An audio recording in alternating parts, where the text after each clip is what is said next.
जिंदगी भर कमाकर बाप ने बनाई 7,000 करोड़ की कंपनी बेटी ने ठुकरा कर कहा मैं नहीं संभालूंगी। जिसके पीछे पड़े हैं अंबानी अडानी, पर वो रतन टाटा के कदमों में पड़ा एक कहानी जो दिल जीत लेगी। जिंदगी से छूट जाती सांस उससे पहले पहुंचे टाटा के पास। पानी का धंधा है पर बेईमानों को नहीं देंगे। कोई जिंदगी में लाख रुपए इकट्ठा नहीं कर पाता है, कोई 7,000 करोड़ कमा कर भी काम ऐसा करता है कि आप सिर्फ उसकी तारीफ करेंगे। रतन टाटा की उद्योगपति होने के बाद भी दूसरे उद्योगपति के लिए क्या वैल्यू है, यह आज आपको पता चल जाएगा। भारत में अमीर से लेकर गरीब तक कभी न कभी बिस्लेरी पानी पीता ही है। बिस्लेरी कंपनी 7,000 करोड़ की हो गई। चलाने वाले की उम्र अब जवाब दे रहे हैं।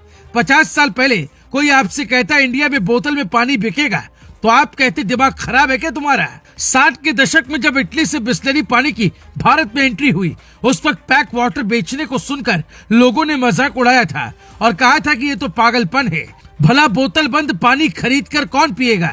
ये है रमेश चौहान जिनकी कंपनी है बिस्लेरी, और ये है उनकी बेटी जयंती चौहान जिन्होंने 7,000 करोड़ की कंपनी को अपनाने से मना कर दिया।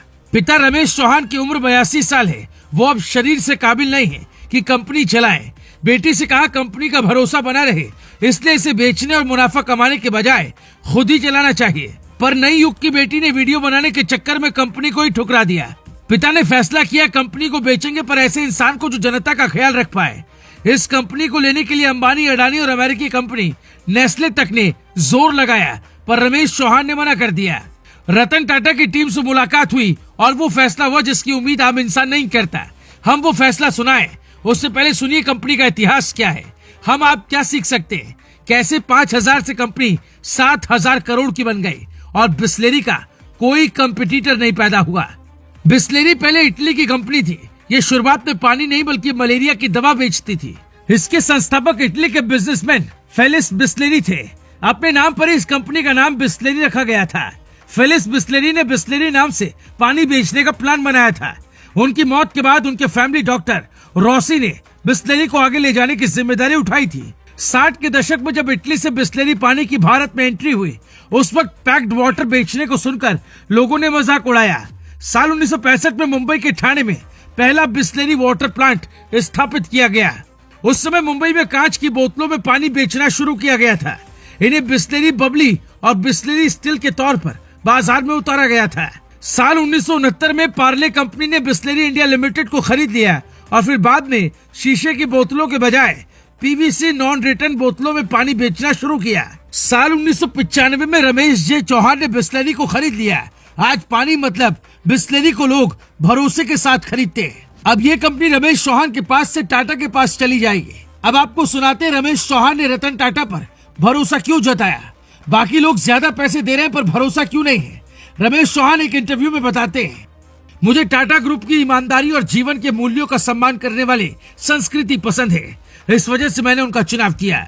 जबकि इस ब्रांड को खरीदने के लिए दूसरे पक्ष भी काफी आक्रामक थे। मैं रतन टाटा और उनकी टीम को पसंद करता हूँ, वो अच्छे लोग हैं। बिस्लेरी के टाटा समूह के बैनर तले आने के बाद मैं कंपनी में 1% का भी शेयर नहीं रखूंगा। मैं चाहता हूँ पूरी तरह से रतन टाटा भरोसा कायम रखे। मैं कंपनी में माइनॉरिटी स्टेक लेकर क्या करूंगा जब मैं ये कंपनी चला नहीं रहा हूँगा। मैं स्पष्ट करना चाहता हूँ ये फैसला पैसों को ध्यान में रखकर नहीं लिया गया। मैं इस बात को लेकर बेहद चिंतित था कि इस कंपनी को ऐसा व्यापारिक समूह मिले जो उसका वैसे ही ख्याल रखे जैसे मैंने रखा। जनता बिस्लेरी पर भरोसा करती है, वो भरोसा सिर्फ रतन टाटा कायम रख सकते हैं। रतन टाटा देश का नमक खिलाते हैं। वो देश की जनता के लिए अपनी कमाई का एक हिस्सा निकालकर कैंसर का अस्पताल बनवाते हैं। कहते हैं वो आज जो भी है वो सब देश ने दिया है, जो करेंगे वो देश के लिए करेंगे। ऐसा उद्योगपति जल्दी पैदा नहीं होता जो अपनी कमाई के साथ देश का और देश की जनता का ख्याल भी रखे। बेटी ने बेशक पिता की मेहनत से बनाई 7,000 करोड़ की कंपनी को ठुकरा दिया, पर रतन टाटा उसे जरूर संभाल लेंगे क्योंकि ये डील लगभग हो चुकी है और अब बिस्लेरी कंपनी के मालिक रतन टाटा होंगे जिन्हें देश सम्मान से रतन दादा कहता है। Bureau report, global Bharat TV.